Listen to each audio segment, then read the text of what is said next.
Bonjour et bienvenue sur la chaîne Citoyen Lucide. Donc, mes chers soyez lucides, eh bien aujourd'hui, nous allons tenter une nouvelle expérience concernant, vous savez, là, ça fait un peu plus que 2 ans que j'ai ma chaîne et ce que je veux, en fait, c'est de continuellement l'améliorer, si on peut dire. Alors, évidemment, c'est sûr que j'ai pas tout le monde là, qui est nécessairement abonné là, sur mon compte Twitter, ni sur ma page Facebook, et ou d'une manière ou d'une autre, on sait qu'il y a beaucoup de shadow banning, OK? Et bon, puis c'est pas nécessairement vous qui avez le temps là, de vérifier toutes les nouvelles. Alors, ce que je vais vous offrir en fait là, en ce dimanche, ça va être de faire une espèce de rétrospective des nouvelles qui ont en fait attiré mon attention depuis la dernière semaine. Alors, il y a sûrement évidemment des affaires là-dedans que vous allez avoir entendues, mais il y a peut-être d'autres affaires que vous n'aurez pas entendues. Alors, je vais tout simplement là, vous donner en rafale les affaires qui ont vraiment, là, selon moi, à être discutées, si on peut dire. Alors, je vais tout simplement là, aller sur ma page Facebook et aller chercher là, les nouvelles que je pense qui sont importantes. Alors, évidemment, c'est sûr que, bon, je veux dire, c'est moi qui les a partagées, donc je le sais là, que c'est quoi, mais tu sais, depuis une semaine, il y a déjà des affaires que je me rappelle pas. Alors, je vais probablement avoir là, certaines surprises comme vous. Alors, on va tout de suite, sans plus tarder, commencer avec la première nouvelle. Nous sommes le 2 octobre et nous avons réussi à de mettre la main sur un communiqué interne en fait d'un CIUS qui confirme que en fait les mesures administratives portant sur la rémunération du temps supplémentaire à taux double. Alors on parle ici en fait là, des gens qui travaillent dans le milieu de la santé. Alors ces gens-là vont pouvoir continuer d'avoir une prime temps double en fait là concernant je pense là en fait pour toutes les heures supplémentaires qu'ils font. Alors, bref, on sait qu'il y a un contexte de pénurie de main-d'œuvre dans le système de la santé, que ça va très mal. Mais par contre, on voit ici qu'une personne qui aurait refusé de se faire thérapie contre la sniffose n'est pas admissible à la mesure. Nous sommes toujours le 2 octobre et nous avons appris dans le Epoch Times, en fait, que la FDA retenait toujours les résultats des personnes qui se sont faites thérapie génisée et qui sont décédées. Alors, on n'est pas en mesure là, de pouvoir avoir les résultats, à savoir est-ce que les gens sont morts là en fait, est-ce que les gens sont morts de la thérapigénisation ou pas, de quoi avait de l'air leur autopsie, parce que bon, vous avez probablement déjà vu des vidéos d'horreur là, ou des photos d'horreur en fait, de quoi ça avait de l'air une personne thérapigénisée, que leur sang, c'était pas chic en fait, donc voyez-vous, à savoir que la FDA retient les résultats de ces autopsies-là, encore une fois, ça peut nous faire poser certaines questions du pourquoi. Nous sommes toujours le 2 octobre et nous avons appris dans le Daily Mail que Joe Biden a appelé en fait un sauveteur de la garde côtière en fait qui avait sauvé des personnes, OK? Alors, le garde côtier en question était, il a été très poli avec Joe Biden. Alors, tu sais, vous avez le président des États-Unis qui appelle un gars pour le féliciter de ses actes héroïques. Mais l'affaire, c'est que le fameux garde côtier en question n'est pas thérapigénisé et il risque de perdre son emploi d'ici quelques jours, en fait, comme d'autres collègues à lui qui ont refusé la thérapigénisation. Alors, c'est bien certain que c'est pas Joe Biden ou son équipe qui allait faire une recherche sur le garde côtier en question, comme quoi qu'ils auraient bien pu se rendre compte là, que le gars est non thérapigénisé et qu'il était sur le bord de perdre sa job. Mais anyway, voyez-vous, ça l'a tout simplement fait les nouvelles et encore une fois, c'est tout à fait ironique de voir ce genre de choses-là. Vous avez aussi probablement entendu parler de ce qui se passe en Iran. Alors, nous sommes actuellement le 2 octobre et nous avons ici une publication là, sur Twitter qui est parue comme quoi qu'il semblerait que les Iraniennes soient devenues maintenant full féminin. Donc, vous avez l'image à l'écran ici. Et moi de répondre tout simplement, le mouvement anti-foulard en Iran vient de prendre une tournure que l'on connaît en Occident, la montée de l'extrême gauche. Ce mouvement est très certainement piloté par des intérêts étrangers qui espèrent renverser le régime qui n'adhère pas à leur idéologie mondialiste et woke. On est rendu dans un monde où le terrorisme devient plus de groupes religieux fanatiques. Le nouveau culte n'est plus religieux, il est bien plus complexe. On passe d'un extrême à un autre. Je suis obligé de souhaiter bonne chance au peuple iranien. Nous sommes toujours le 2 octobre et nous apprenons ici dans le fr.euronews.com, crise énergétique, un village allemand produit 100% de son électricité grâce aux éoliennes. Donc vite comme ça, on pense que ça peut être une bonne nouvelle, mais regardez bien la chose par exemple. Alors que l'Europe envisage l'hiver avec inquiétude, un village d'Allemagne a pu être la réponse. Dans les années 1990, un programme pilote a permis de mettre en service les premières éoliennes à Feldheim, au sud de Berlin. Ce village de 130 habitants est désormais autosuffisant sur le plan énergétique. Et nous apprenons que le parc éolien s'est développé au fil des ans. Nous avons maintenant 55 éoliennes en fonctionnement et l'électricité pour le réseau du village provient de ces éoliennes. Donc, si vous faites un petit peu le ratio, OK, un village de 130 habitants, ça prend 55 éoliennes. Alors, c'est la raison pour laquelle, entre autres, que dans ma publication, que j'ai fait un petit calcul vraiment un petit peu ridicule. Donc, on apprend en fait que pour que Montréal soit autosuffisante avec l'énergie éolienne, ça prendrait plus de 500 000 éoliennes. Alors, bien entendu, c'est sûr qu'il y a des éoliennes qui sont beaucoup plus performantes, en fait, que celles là, qui ont été installées dans le village allemand.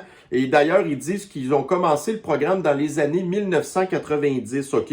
La durée de vie d'une éolienne, là, c'est à peu près environ 20 ans. Alors, ça veut dire qu'ils doivent être déjà probablement en train de commencer à devoir les remplacer, leurs anciennes éoliennes. Mais voyez-vous comment ça n'a pas de bon sens? Un village de 130 habitants, 55 éoliennes. Tu sais, vous pouvez après ça faire le calcul sur n'importe quoi. C'est l'équivalent d'à peu près une éolienne pour 2 habitants. Alors, même si en bout de ligne, on apprenait que pour la ville de Montréal, au lieu de prendre 500 000 éoliennes, que ça en prenait, je ne sais pas, 30 000, c'est pas vraiment mieux non plus. Là. Imaginez-vous, il n'y a pas seulement la ville de Montréal qui a besoin d'électricité. Alors, je pense qu'il y a encore ici une preuve que l'énergie éolienne, là, c'est loin d'être la réponse à nos problèmes.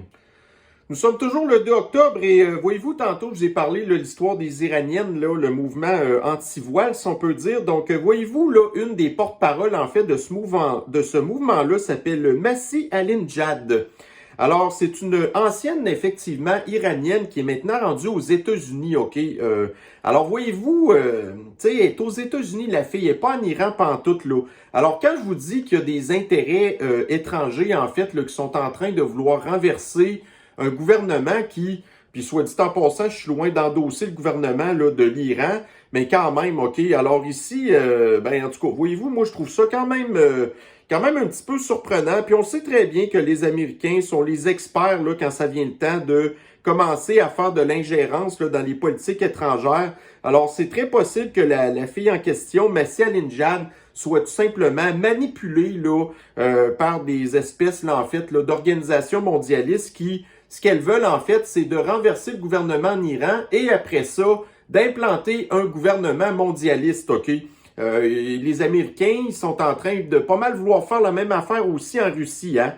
Alors, voyez-vous, c'est en accumulant des espèces de petites preuves comme ça qu'à un moment donné, ben, on vient à trouver ça un petit peu étrange. Nous sommes maintenant le 3 octobre et nous apprenions dans le Go-Car de Belgique, donc c'est une publication en Belgique, voiture électrique, la recharge désormais plus chère qu'un plein de carburant. Donc, tu sais, vous avez là les gens qui font partie du culte là, des véhicules électriques qui fanfaronnent présentement en disant « Ah, voyez-vous, moi, ça me coûte presque rien faire le plein d'électricité de mon char à batterie, en fait. » Ben voyez-vous, là, le temps est en train de les rattraper, ces gens-là. Alors, avec la crise énergétique en Europe, là, ben c'est absolument pas du tout surprenant de savoir que non seulement votre véhicule électrique, c'est pas mal plus long à charger, mais de savoir maintenant que ça coûte aussi cher, si c'est pas plus cher que de faire un plein d'essence. Ben là, voyez-vous, c'est pas... En tout cas, si vous pensez que les chars à batterie vont nous sauver, là, c'est pas vraiment le cas. Et en plus, on sait que les gouvernements sont capables, là, après ça, là, de pouvoir mettre des lois pour dire, bon, ben écoutez, là, admettons, à partir de telle heure à telle heure, vous pouvez pas charger vos véhicules. Ils vont être capables aussi, éventuellement, de pouvoir là, déploguer à distance les affaires, donc vous serez pas capable de recharger vos véhicules.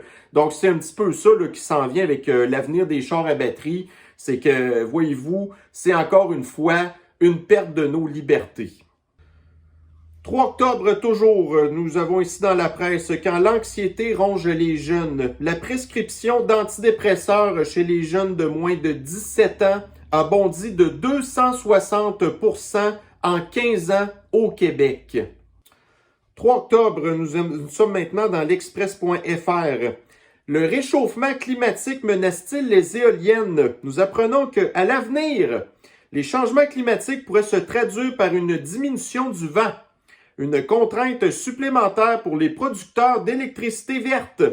Alors, quand on nous parle d'une économie verte, OK, qu'on nous parle qu'au Québec, là, il n'est plus question de faire des gros projets électriques, mais de plutôt installer des éoliennes, alors qu'on apprend ici que les changements climatiques pourraient faire qu'il y aurait peut-être moins de vent, et d'une manière ou d'une autre, ben, on a de la misère à contrôler ça, le vent. Alors, de nous faire croire que l'énergie éolienne, c'est propre, que c'est pratique, que ça va nous sauver, je pense qu'on est un petit peu loin du compte. Vous savez comment est-ce que les mondialistes veulent nous interdire de manger de la viande, que ce soit du bœuf, du porc, du poulet, ainsi de suite, et qu'ils essaient de plus en plus, là, avec le wokisme, entre autres, là, à nous encourager à manger vegan, végétarien, ce genre de choses-là, avec aussi là, l'histoire là, des Beyond Meat et de la viande qui est poussée dans des laboratoires. Eh bien, nous apprenons ici dans le BFM TV que McDonald's a enterré discrètement le McPlant, son hamburger végétal. Pourquoi? C'est tout simplement parce que la population n'en veut pas. Donc, nous sommes toujours le 3 octobre. Alors, une fois que vous avez ici Joe Biden qui nous avait confirmé que la pandémie était terminée, OK? Eh bien, vous avez ici le même Joe Biden qui vient de poster une photo sur Twitter, lui, dans le temps qu'il était un petit peu plus en forme qu'il est maintenant, au volant de sa rutilante Corvette des années 60. Alors, merci Joe Biden de nous confirmer que les réchauffements climatiques sont peut-être un petit peu overrated. L'économie vous inquiète? Vous avez l'inflation qui vous inquiète aussi? Eh bien, nous avons encore une fois une publication parue le 4 octobre, publiée en fait par la Coalition Avenir Québec. Un vote pour la CAQ, c'est voter pour un parti qui va protéger les Québécois de l'inflation et stimuler l'économie. Et nous avons le 5e élément qui nous dit qu'ils vont investir 3 milliards de dollars pour faire du Québec un leader de l'économie numérique. Alors, quel est le rapport avec l'inflation? Aucune idée, mais on a ici le gouvernement qui a vraiment hâte là, de tout faire en fait pour éventuellement nous amener vers le crédit social. Toujours le 4 octobre, alors, nous avons appris, ça, c'est une loi qui est déjà passée, en fait, là, en Australie, mais ça n'avait pas trop fait de bruit, si on peut dire. Alors, il semblerait qu'en Australie, là, où les mesures là, du fascisme sanitaire étaient les plus graves, en fait, ils avaient passé une loi, en fait, là, pour autoriser au gouvernement de pouvoir tout simplement aller vous chercher chez vous et vous thérapie-hygiéniser de force. Bon, alors là, pour l'instant, ils ont comme laissé tomber toutes les mesures, là, mais la loi en question, il n'est pas dit qu'elle ne pourrait pas être réactivée dans une future vague, là, et ou autre pandémie, OK? Alors, il faut évidemment continuer de rester très vigilant. Grâce aux Américains, grâce aux mondialistes, grâce à l'OTAN et maintenant, bon, vous savez, là, il y a la guerre là, au pays du poudré, en fait. Donc, nous avons maintenant ici, la crise énergétique en Europe, là, s'aggrave de plus en plus. Alors, nous sommes encore une fois au début du mois d'octobre. Là, on n'est même pas en hiver et vous avez ici dans le Figaro carburant de nombreuses pénuries d'essence dans les stations-service en France. Nous sommes le 5 octobre et nous apprenons en fait que, avec le fait que les ventes de véhicules, les chars à batterie en fait augmentent de plus en plus aux États-Unis, vous savez, les véhicules, là, les chars à batterie peuvent peser de 2 à 3 fois plus pesant en fait là, qu'un véhicule normal. L'affaire, c'est que dans les infrastructures routières, il y a des certaines charges qui doivent être à respecter. Donc, en fonction, évidemment, là, du flot de circulation, OK, et du poids des véhicules, ainsi de suite. Alors, évidemment, c'est sûr que si vous remplacez le parc automobile à essence par un parc automobile entièrement de chars à batterie qui pèsent 2-3 fois plus que des véhicules normaux, les infrastructures routières ne seront pas capables de supporter la charge supplémentaire. Donc, aux États-Unis, ils sont en train de se pencher là-dessus et d'essayer de passer une loi, en fait, pour dire que les infrastructures sont comme capables d'en supporter un petit peu plus, même si c'est les mêmes infrastructures. Donc, nous sommes toujours le 5 octobre et malgré le fait qu'il y a une crise énergétique mondiale, ben là, vous avez ici là, les pays de l'OPEP, en fait, qui viennent de décider de réduire leur consommation, leur production de pétrole. Alors, qu'est-ce que ça va faire? Ça va tout simplement faire augmenter davantage le prix, si on peut dire.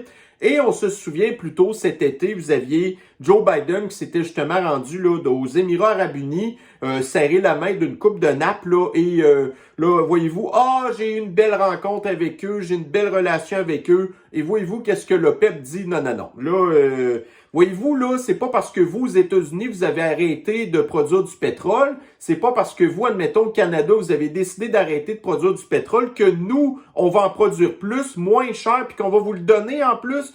Alors non. Donc, voyez-vous, le 4 octobre, là, on disait qu'il y avait une pénurie d'essence en Europe, puis là, on apprend le 5 octobre que les pays de l'OPEP vont produire encore moins de pétrole. Donc, je vous laisse penser qu'est-ce que ça va être le résultat. Vous faites partie des personnes qui sont en colère et qui sont fâchées de l'histoire du chemin Roxham? Eh bien, Justin Trudeau se fout complètement de votre avis et il garde la porte fermée face aux demandes de Legault. Alors, nous avons su, entre autres, que Trudeau a continué là, de faire des investissements massifs là, pour le chemin Roxham, qu'il n'a pas du tout l'intention de le fermer. On va continuer d'être inondé d'immigrants illégaux et la majorité, d'ailleurs, soit dit en passant, après ça, ils restent au Québec.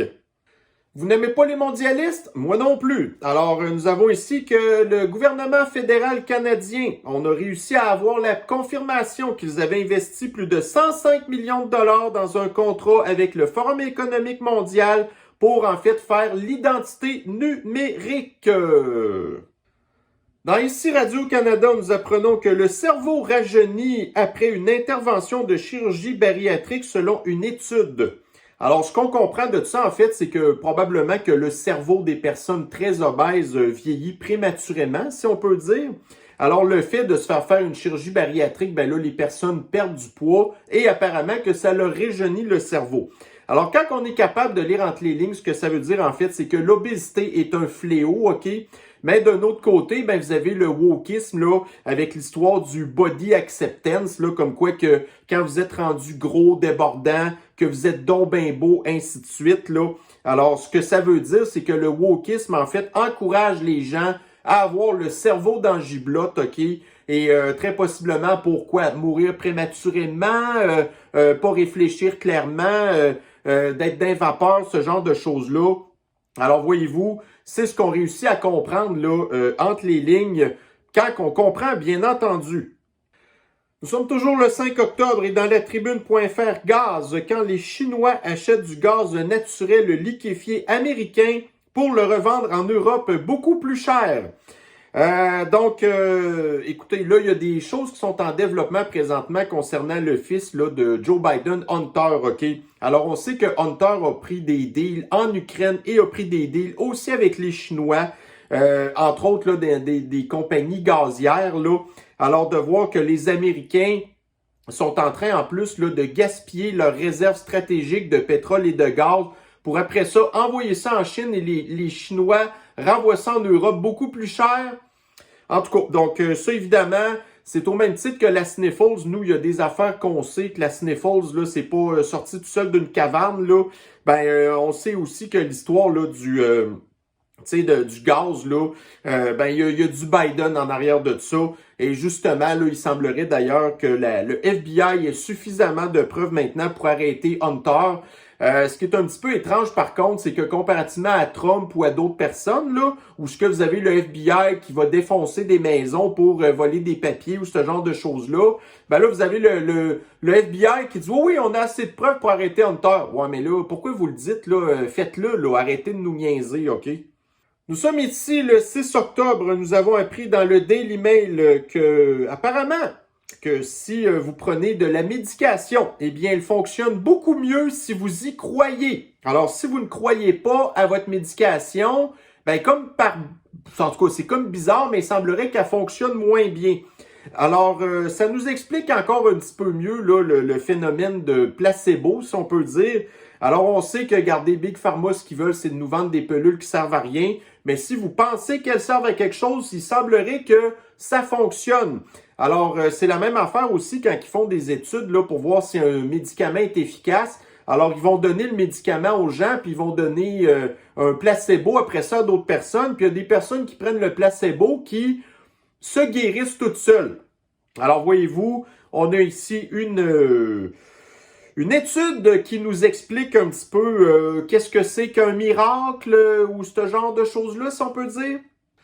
Bon, et ça, c'est ce qui est triste encore. Donc, nous sommes là le 6 octobre. Vous avez ici une image qui nous dit dans le Daily Mail qu'il y a des enfants qui vont poursuivre le gouvernement du Montana, en fait, à cause qu'ils utilisent là, de l'énergie fossile, OK?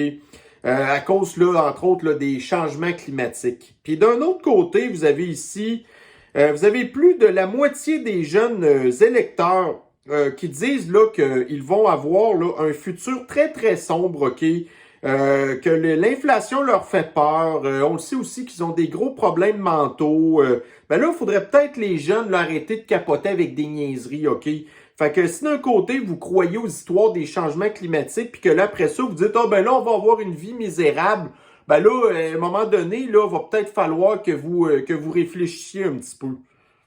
Si vous trouvez que le coût de la vie est pas mal élevé, ben c'est pas terminé. Vous avez ici dans le Journal de Montréal, donc la Banque du Canada annonce qu'il y aura d'autres hausses des taux d'intérêt.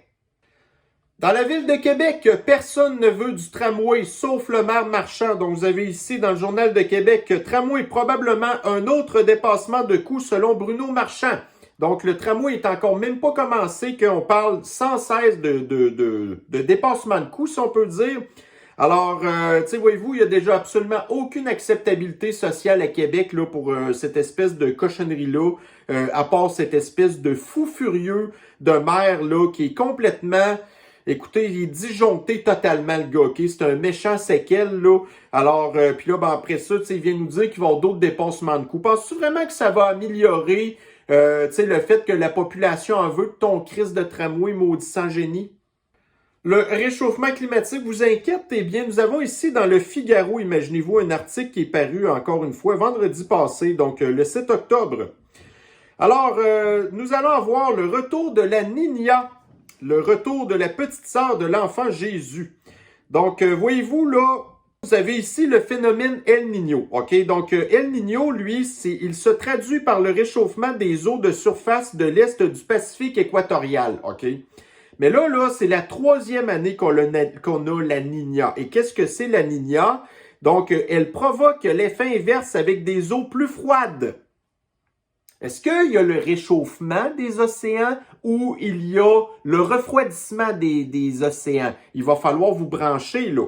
Mais, puis voyez-vous, ils disent que le refroidissement des océans, OK, 3 fois d'affilée, que c'est, en fait, là, c'est... Ben c'est ça. Donc, c'est la troisième fois depuis les années 50 que ça arrive, ce genre de choses-là. Donc, on nous parle d'un côté que les océans se réchauffent, mais là, on nous dit que ça fait 3 ans d'affilée que l'océan Pacifique se refroidit. En tout cas, pour faire suite à l'ouragan Yann qu'il y a eu en Floride, donc on a vu les inondations que ça l'a donné. Donc, évidemment, c'est sûr qu'il y a plein de véhicules qui ont été inondés. Et dans le plein de véhicules, entre autres, vous avez là-dedans des véhicules, des chars à batterie. Alors, l'eau salée, évidemment, alors ça l'a fait corroder des affaires. Donc, on sait que les véhicules à essence, là, quand ils sont inondés, ils sont inutilisables après ça. Par contre, ils sont inutilisables, c'est tout. Vous avez juste à ramasser les carcasses, puis ça finit là. Mais avec les véhicules électriques, c'est un petit peu plus compliqué que ça. Donc, à cause de la corrosion, là, voyez-vous, là, ça fait que les chars électriques prennent en feu tout seuls. Et après ça, comment est-ce qu'on éteint des chars électriques? C'est pas avec de l'eau ordinaire, OK? Ça prend de la mousse puis toutes sortes de trucs comme ça. Alors, imaginez-vous quand, admettons que vous allez être, par exemple, à Montréal, où il va y avoir plein de chars électriques, qu'il tombe 20 mm d'eau, puis que là, après ça, c'est comme bizarre, mais il y a comme 3 pieds d'eau dans les rues, là. Ben, imaginez-vous qu'est-ce que ça va donner, ça, là. Alors, en tout cas, bref, tout ça pour dire que moi, les chars électriques, là, voyez-vous, j'aime pas ça pantoute, là, OK? Vous aimez pas l'immigration illégale? Moi non plus. Mais Justin Trudeau, il aime ça, lui. Alors ici Radio-Canada, Ottawa envisage de régulariser des centaines de milliers de sans-papiers. Donc, voyez-vous, il y a des gens qui suivent le processus légal, OK, d'immigration et qu'au bout de 10 ans se font dire par le gouvernement, on veut plus de toi, tu t'en retournes chez vous, OK? Puis comme par hasard, ben, c'est souvent des gens de race blanche, OK? Parce que tous ceux qui sont de race noire, là, en bout de ligne, ça fait le journaux, puis là, après ça, c'est suspendu, pas de problème, OK? Alors, vous avez ici une gang de crottés qui passent illégalement par, entre autres, le chemin Roxham, et vous avez ici Justin Trudeau, OK, qui, lui, il dit « Fuck la loi, moi, je vais vous donner vos papiers anyway. » Puis après ça, c'est pas grave que vous ayez pas de job, la montée de la violence, vous parlez pas français très souvent, exactement comme les gens de la CAQ ont dit, que soit dit en passant, j'étais d'accord avec eux, là, mais que c'était pas le genre de choses qu'il fallait dire en élection. Mais encore une fois, on a vu que les électeurs de la CAQ, ben, écoutez, ils sont pas très gênés de dire qu'ils sont racistes, qu'ils sont intolérants, ce genre de choses-là. Alors bref, tout ça pour dire que d'une manière ou d'une autre, là, donc la plupart des immigrants illégaux sont au Québec et Justin Trudeau va leur donner leurs papiers. Dans la presse, nous apprenons que la pandémie a causé une augmentation de sédentarité chez les jeunes. Alors, qu'est-ce que ça a comme conséquence, la sédentarité d'habitude? C'est une augmentation de l'obésité. Et vous vous rappelez qu'est-ce que je vous ai dit en rapport avec ça? L'obésité, tantôt, ça a l'air que ça fait vieillir le cerveau prématurément. Est-ce que ça veut dire que vous devenez plus mature? Non. Ça veut dire que ça vous magane le cerveau. Donc, on voit que la pandémie ici a causé de la sédentarité, qui va causer de l'obésité, qui va causer des problèmes de cerveau. Voyez-vous comment est-ce que tout est toujours relié? Les rumeurs sont de plus persistantes, en fait, qu'on s'en va de plus en plus vers la Troisième Guerre mondiale à cause des mondialistes, OK? Alors, vous avez ici dans la presse, problème de recrutement, les forces armées en situation très précaire.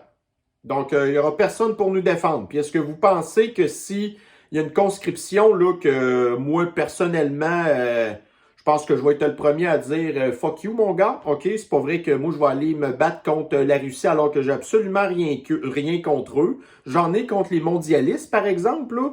Mais ça, voyez-vous, je peux pas rien faire contre ça. Hein? Puis on se fiera pas sur nos élections non plus pour nous aider. Mais en tout cas, bref, alors c'est pas non plus dans le processus normal que notre armée va pouvoir nous défendre. Puis d'ailleurs, je vais avoir un autre patente à vous montrer là-dessus. Donc, on n'a plus de militaires et il y a d'autres choses qui s'en viennent. Vous avez toutes et tous entendu parler de l'histoire du sabotage là, du pipeline qui partait de la Russie pour connecter l'Allemagne. OK? Donc, les deux pipelines ont explosé. Alors, plus que la semaine a avancé, plus qu'on a des preuves que c'est du sabotage. Mais nous, aussitôt qu'on a vu que ça a pété, on le savait c'était qui. C'est très, très, très possiblement les Américains à 98%, si on peut dire, qui ont fait ça. Et là, on apprend ici dans le monde, les fuites de méthane des gazoducs Nord Stream sont moins importantes qu'annoncées. Alors, évidemment, étant donné que c'est les mondialistes qui ont fait péter le pipeline, puis là, on a vu que ça a pris quasiment une semaine avant que le pipeline se vide là, de la pression de gaz qu'il y avait dedans. Puis c'est du méthane en plus. Là, ça, c'est pseudo, un vrai gaz là, pour, en fait, là, augmenter l'effet de serre, si on peut dire, OK? Alors, voyez-vous, dans d'autres circonstances, là, cette affaire-là, ça aurait été la fin du monde. OK? Donc, vous avez, admettons, un train qui déraille, là, puis là, vous avez deux wagons qui en tout cas, qui brisent, OK? Et là, c'est la fin du monde. Mais quand c'est les mondialistes, là, qui font un acte de terrorisme, OK? Et que là, vous avez une semaine de méthane qui sont relâchés dans l'atmosphère, oh ben voyez-vous, là, les fuites sont moins importantes qu'annoncées, OK? Alors, si ça avait été vraiment la Russie qui avait saboté son propre pipeline, ah ben là, voyez-vous, là, ça aurait été la fin du monde. Mais comme les médias sont d'accord avec les mondialistes, voyez-vous, ils s'organisent pour minimiser les affaires, OK? Et nous faire oublier ça comme si c'était rien passé puis que tout était beau. On n'arrête pas de nous parler du réchauffement climatique. Donc, nous avons ici dans Météo Média, la neige devient une réalité partout. On est début octobre. Nous sommes le 7 octobre. Alors, nous avons ici dans le naturalnews.com. Est-ce que je fais confiance à cette publication-là? Je ne le sais pas. Ce que je peux dire, par contre, c'est que dans le titre ici, nous apprenions que le CDC confirmait que l'aluminium dans les choses qu'on se fait piquer dans les bras, OK, que c'était relié à une augmentation de l'asthme chez les enfants et l'autisme. Et ça, c'est une étude du CDC. Et dans l'article en question, justement, on nous amène à l'étude en question. Alors, bon, là, voyez-vous, évidemment, c'est sûr que les médias vont pas en parler de ça. Et au départ, là, j'ai voulu comme partager le lien directement sur Facebook qui ont refusé catégoriquement de le mettre. Alors, il a fallu à ce moment-là vraiment que je fasse là un screenshot et que je prenne une copie du lien de l'étude pour le mettre dans Facebook, OK? Parce qu'autrement, j'étais absolument pas du tout capable de passer. Lemonde.fr, changement climatique, 193 États s'accordent pour atteindre la neutralité carbone en 2050 dans l'aviation civile mondiale. Dans l'article, nous apprenons que le transport aérien, critiqué pour son rôle dans la crise climatique, Christ que je suis tanné, câlisse, est aujourd'hui responsable de 2,5% à 3% des émissions mondiales de CO2. Puis pour les gens qui ont une base, là, qui ont une culture de base, vous savez que le CO2 représente moins de 1% de l'atmosphère de la planète. Donc le CO2, c'est moins de 1% de l'atmosphère de la planète. Et là-dessus, sur le paquet de milliers d'avions qui se promènent à toutes les années, le transport aérien, ça représente de 2,5% à 3% des émissions mondiales de CO2. Faut-tu que je vous répète que l'atmosphère, c'est seulement 1% de CO2? Qu'est-ce qu'on se fait niaiser tout le temps? Donc, non content d'avoir fait péter le pipeline de Nord Stream, voyez-vous, dans la mer Baltique, ben là, vous avez encore les mondialistes ici qui viennent de faire péter le seul pont qui relie la Russie à la Crimée. Alors, évidemment, là, il y en a qui pensent là, que c'est un attentat terroriste des Ukrainiens. Les Ukrainiens, imaginez-vous qu'ils accusent même les Russes. Comment est-ce qu'ils sont baveux? Mais là, l'histoire, c'est que hier, Twitter était vraiment en feu aussi. Si vous voyez là toutes les espèces là, de disciples, là, le culte là, de l'Ukraine, comment est-ce qu'ils étaient heureux, qui ont posté toutes sortes de mimes pour dire « mangez de la merde, les Russes, batati patata ». En tout cas. Alors moi, personnellement, ma théorie, c'est que je serais un peu surpris que ce soit les Ukrainiens qui aient fait ça. J'ai plutôt l'impression là, que c'est les Américains qui, encore une fois, ont probablement dû utiliser un drone ou quelque chose comme ça. OK, parce qu'on a vraiment la vidéo de l'explosion. Puis, c'est clairement pas normal ce qui s'est passé, là. Alors, c'est ça. Donc, pour les gens qui sont très informés, ben nous, on a vraiment peur que ça soit vraiment comme la goutte qui fait déborder le vase, OK? Parce que là, la prochaine étape, là, c'est la 3e guerre mondiale, OK? Puis là, vous avez vu tantôt comment est-ce que l'armée canadienne a des problèmes de recrutement. L'armée américaine, c'est la même affaire. C'est la même affaire en Europe, OK? La population est divisée là-dessus, là. C'est sûr que vous avez les sans-génies qui, eux, supportent le pays du poudré, mais vous en avez d'autres, là, qu'on veut rien savoir de la guerre, OK? Puis que si la guerre pogne, ben c'est bien de valeur, mais c'est pas nous qui va aller prendre les armes pour défendre les mondialistes, OK? Fait que c'est vers là qu'on s'en va. Donc, nous avons ici un communiqué de presse qui vient de la préfecture de Vaucluse en France. Limitation de la vente de carburant dans le département de Vaucluse à compter de samedi le 8 octobre. Alors, qu'est-ce que ça confirme ici? Donc, cette limitation ne concerne pas les véhicules des services publics. Donc, évidemment, lui, le gouvernement va pouvoir continuer de se promener pendant que c'est la population qui souffre, OK? Donc, vous avez ici, là, vous allez être limité à un achat de 30 litres. 30 litres de gaz, OK? Puis pour les gros véhicules, c'est 120 litres. en attendant que la situation se règle. Et vous aviez de ça quelques jours le gouvernement qui niait qu'il n'y avait aucune pénurie d'essence, qu'il n'y avait aucun problème de ravitaillement, et ainsi de suite. Puis là, vous avez des préfectures qui disent aux gens, ben là, vous êtes limité sur le nombre de litres que vous pouvez mettre dans votre char. Dans le Journal de Québec, nous apprenons ici que l'ADN de Néandertal pourrait être lié au tabagisme et à la consommation d'alcool selon une étude. Alors, moi, je vous dirais que je me fiche complètement de cette étude-là, mais je vous invite à regarder comme il faut l'homme de Néandertal ici. Et je vais vous demander si vous trouvez qu'il ressemble à quelqu'un en particulier, le dit Néandertal. Ils sont pareils. Ici un article du Journal de Montréal, le lourd fardeau fiscal des Québécois. Alors nous apprenons dans l'article que sur les 26 pays membres de l'OCDE, le Québec arrivait en 2020 au 19e rang sur 26 pays. Alors effectivement, on le sait qu'on est les plus taxés et aussi les plus imposés. Et qu'est-ce qu'on a en retour?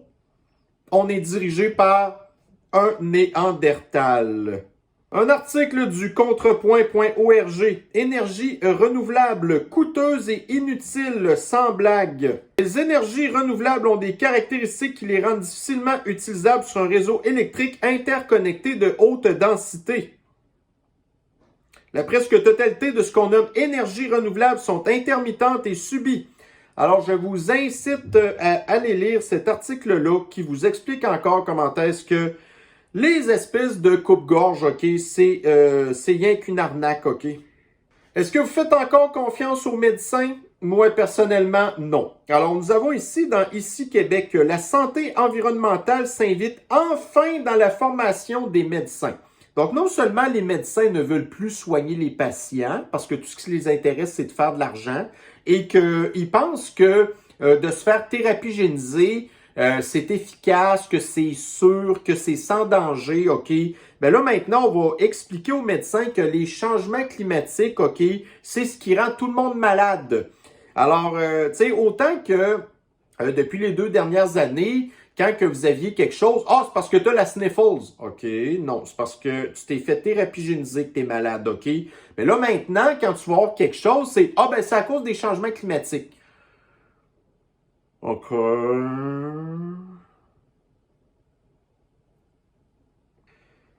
Courrierinternational.com. Climat. Faut-il réduire la natalité pour sauver la planète? Est-ce que ça vous fait pas penser à un certain mot qui commence par D et qui se termine par population et que c'est pas le plan des mondialistes par hasard? Ici Radio-Canada. Le Québec pourrait-il fournir plus d'armes à l'Ukraine? Alors, vous avez vu tantôt comment est-ce que, on a des gros problèmes, nous, de recrutement chez nous. Eh bien, vous avez ici de nombreux experts qui témoignent de la réticence de certains militaires canadiens d'acheminer plus d'équipements aux troupes ukrainiennes. Les réserves des forces armées canadiennes sont limitées, rappelle-t-il. Alors, on s'enligne sur la Troisième Guerre mondiale. On n'a plus de militaires, puis on n'a plus de matériel. Alors, en tout cas, je suis pas sûr qu'on va toffer très, très longtemps. J'ai très hâte de voir, là, ça serait vraiment drôle de voir des images là, de Trudeau avec une espèce de drapeau blanc ou quelque chose comme ça pour dire « on va se rendre, là, ben oui, tu sais, en tout, l'homme qu'il est dans le placard qui devrait sortir, évidemment, là, en pleurant, puis tout ça, tu sais, puis là, après ça, vous avez le gars qui croit pas du tout à ses larmes de crocodile, puis qui, en tout cas, qui lui règle son compte comme on voit dans certains films, des fois, là.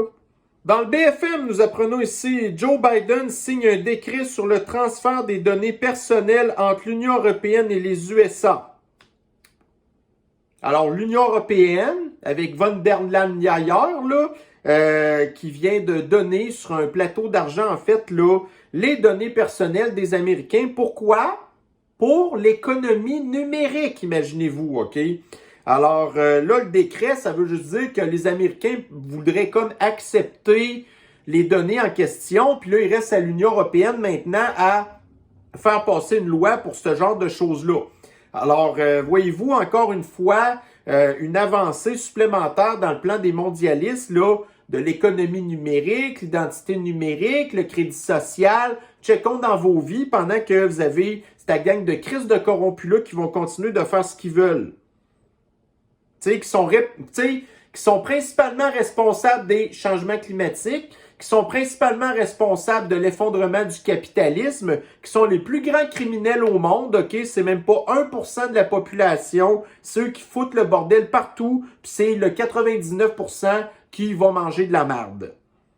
Vous avez ici dans le Daily Mail, nous apprenons que la Sniffles est blâmée pour une augmentation des décès pour, en fait, là, pas les femmes enceintes, là, mais pour la mortalité des femmes enceintes, là, les bébés, en fait, là, et des complications.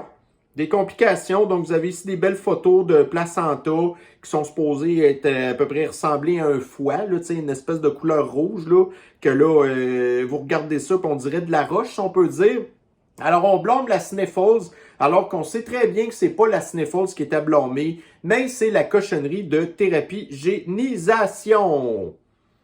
Un article de la tribune.fr, plafonner le prix de l'électricité issue du gaz, un cadeau en trompe-l'œil pour les consommateurs. Donc, qu'est-ce que ça va faire? OK, nous, on décide qu'on capte le prix du gaz ou le prix de l'électricité du gaz, OK? Qu'est-ce qui va arriver? Il y aura juste moins de gaz, puis les prix vont augmenter encore plus. Alors, quand on dit que est-ce que les mondialistes savent ce qu'ils font, ça se peut qu'ils savent ce qu'ils font, OK? Mais ça se peut aussi qu'ils ne savent pas ce qu'ils font. Alors, vous savez ici le plafonnage, là, puis le planchage là, des prix. Ça, là, c'est... écoutez, c'est rien que des débiles qui font ça, OK? Des gens qui connaissent absolument rien en économie. Alors, c'est très possible, effectivement, que ces gens-là ne savent pas du tout qu'est-ce qu'ils font, OK? Mais évidemment, c'est sûr que ça va juste empirer la situation, là. Alors, bref, est-ce que c'est prémédité? Est-ce que c'est pas prémédité? Moi, je vous laisse dire ce que vous voulez là-dessus. Moi, personnellement, je suis très, très partagé sur la question. Mais est-ce que vous pensez que de plafonner les prix de quelque chose, que ça fait qu'en bout de ligne, que ça fonctionne? Non, au contraire, parce qu'il y a encore plus de rareté. Donc là, les prix sont plafonnés, mais il n'y en a pas plus, il n'y en a plus. Tout simplement, c'est juste ça que ça fait. Mais évidemment, ça prend pas un cours à l'université pour comprendre ça théoriquement. Mais il faut être un petit peu intelligent, par exemple. Est-ce que les robots vous font peur? Est-ce que les drones vous font peur? C'est très possible. Eh bien, nous avons ici, dans ici Radio-Canada, nous apprenons qu'une grosse compagnie, en fait, qui fait des robots, Boston Dynamics et d'autres entreprises signent une lettre contre l'armement des robots. Alors là, on dit, hey, wow, au moins c'est bien, il n'y aura pas de robots armés, OK? Parce que les compagnies de robots, ils ne voudront pas les armer tout simplement. Et nous apprenons dans l'article, voyez-vous, si le groupe s'engage à ne pas militariser ses engins, rien n'empêche sa clientèle de les armer. Ah, c'était ça la pogne. Et pour terminer, nous avons ici un article du soleil.com. Donc, une batterie de Volt ne coûte pas 29 842 $ US. Donc, vous avez probablement entendu parler de ça, le gars qui nous avait montré une facture, là, que sa batterie de Volt allait coûter à peu près 30 000 $ US. OK? Donc, ils en parlent dans l'article en question. Alors là, vite de même, quelqu'un qui ne prend pas le temps de lire l'article va dire « Ah, voyez-vous encore les complotistes qui nous ont menti, ah, ah, ah. » Puis après ça, il passe à d'autres choses, OK? Alors, vous avez simplement à ouvrir l'article en question pour voir que l'expert en question dit qu'il spécifie qu'une batterie neuve de Chevrolet Volt coûte 13 500 $ canadiens chez un concessionnaire GM et non pas 27 000 $ US comme le suggère la soumission. Et en plus, là, ça nous coûte que 550 $ pour la remplacer, la batterie. Alors, grosso modo, ça va pas coûter 30 000 $ US là, pour remplacer votre batterie. Ça va tout simplement coûter 14 000 $ plus taxes. Merci de nous avoir réconfortés. Alors, nous savons maintenant que si jamais votre batterie de char électrique tombe en panne, 14 000 $ plus taxes, aucun problème. Donc, mes chers soins lucides, j'espère que vous avez apprécié cette formule que je mets à l'essai. Je vous dirais que je suis pas sûr que je la trouve concluante parce que là, voyez-vous, actuellement, j'ai à peu près 1h15 de vidéo de fait avant montage. Alors, va falloir que je coupe un petit peu dans le gras là parce que je le sais que vous n'avez pas 1 heure pour toujours écouter les vidéos. Donc, je vais regarder qu'est-ce que je fais avec ça. Je pense que c'est quand même bien, par exemple, de faire une revue de l'actualité. Il y a des gens qui, en une semaine, ils n'ont pas le temps de savoir tout ce qui se passe. Puis là, moi, de faire une espèce de petit condensé, une vidéo, je pense que c'est bien. Mais il va peut-être falloir que je trouve des trucs pour shorter ça un petit peu. Donc, mes chers soyez lucides, ben, je vous souhaite une bonne fin de semaine et on se reprend bientôt sur une prochaine capsule. Bye bye.